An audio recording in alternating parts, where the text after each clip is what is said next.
Internet Reloaded Boston 2017. I'm Christina from we.CONECT, and I'm really happy to be with Aaron Kim from the Royal Bank of Canada. Aaron, welcome to the conference, and thank you so much for your time to participate in the interview.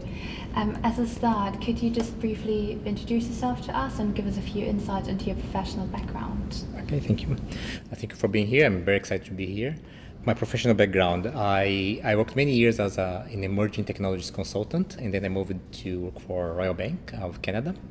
And at Royal Bank, I divide my role between three portfolios. I have the social intranet that is based on Jive. I have research in university partnerships, and I also have innovation development. I'm in the innovation group of RBC. My last 5 years, I have been doing what you call the social intranet, and we use that term to differentiate it from the standard intranet, that's basically websites with internal content, to be a more interactive version of this internet where anybody can publish, anybody can comment, so it's a two-way communication vehicle for us. You also presented a case study today beyond the social internet, a 5-year journey to a digital workplace. Tell us a bit more about that and share a few insights of what you actually presented. I think the intention of my presentation was to show, often you see people who are in this journey for 1 or 2 years or about to enter the journey. Because we're there for 5 years now, I think you can understand how the life cycle of an application like that worked, at least for us. And also, one important aspect of this is for people who are starting working on a social internet, to see what to expect over time. One of the fears I had when I started was that after 2 years, once the novelty of it would wear off, that would be seeing low adoption or seeing the platform plateauing, and it has not happened so far. So I'd like to share a little bit of the lessons learned in the process and some of the things that worked for us. Does not mean that it will work for everybody, but at least you have one reference point saying this worked for at least for one large company. There's so many companies out there who actually have an intranet, but not many companies who've launched a social internet already. Mm-hmm. From your experience, what are the biggest challenges if you launch like a social internet?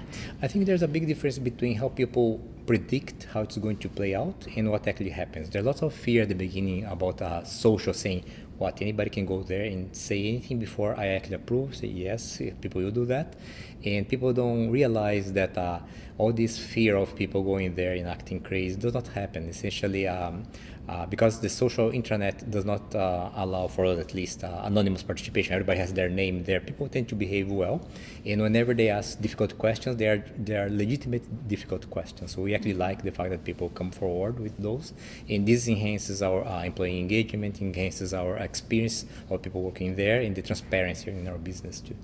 Do you think the companies that don't currently have a social internet, there's definitely a trend for them to go into that direction as well, or do you see it a bit more critical?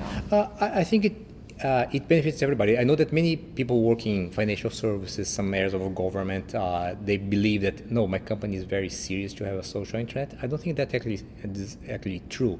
Essentially, what the social internet gives you is very related to business. One thing that people are afraid of, that people will spend all their time like they do in Facebook, but it's actually a completely different dynamic of the user of the platform. And over time, what you are actually doing from the business perspective is you are digitizing conversation that happens in the workplace anyway, via conversation, via email and other medium or the media. But by doing it in a social platform, you have the conversation being across the enterprise, being searchable, you can understand better the pulse of the company and exchange ideas, stimulate innovation, and all these things. And if you look at your social internet, what are your challenges or your trends for the next 5 years? What is your strategy? Where do you think you'll be in 5 years with your social internet? Yeah, one common challenge every year actually is reinventing ourselves. Essentially, I always use the example of MySpace and Facebook, how MySpace had all the social for a few years and then just disappeared. Facebook took over. And if you find